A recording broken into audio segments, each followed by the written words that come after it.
మరి ప్రభుత్వ ఉద్యోగస్తులకు ఒక నెల జీతం ఆపుదామంటే ఆపుదాం, 6,000 వస్తే మొత్తం వీళ్ళ పైసలన్నీ ఇచ్చేద్దాం. ఓ నెల జీతం మరి ప్రభుత్వ ఉద్యోగులకు ఆపుదామంటే చెప్పండి.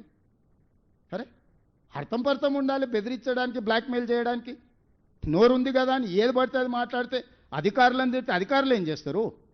అంటే మీరు అడ్డగోలుగా చేస్తే ఏది పడితే సంతకం పెడితే ఒకడొకడు ఎట్లా ఫీజులు పెంచుకొని వచ్చిండ్రు, మన వాళ్ళ లెక్కలు చూస్తే అసలు కళ్ళు తిరిగిపోయినాయి నాకే.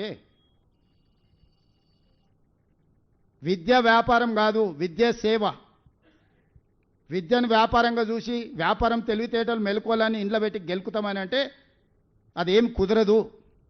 కొన్ని రోజులు ఇబ్బంది అయితే ఇబ్బందిని ఎదుర్కొంటాము.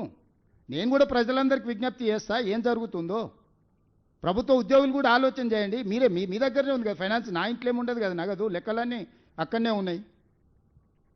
అర్థం పర్థం లేకుండా మాట్లాడి ఏది పడుతుంది మాట్లాడి ఎట్లా పడితే అట్లా మాట్లాడి మీ వెనకాల రాజకీయ పార్టీలు ఉన్నాయని చెప్పి మీరు ఏది పడితే అది మాట్లాడతారా?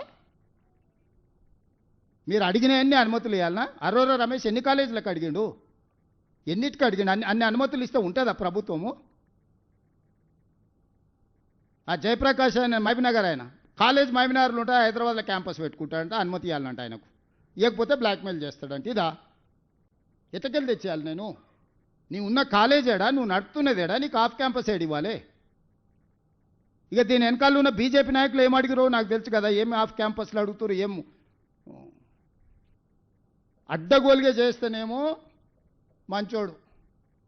కనీసం చట్టాన్ని కొంచెం అమలు చేద్దామంటే మేము ధర్నాలు చేస్తాం, దీక్షలు చేస్తాం, రోడ్డు ఎక్కుతాం.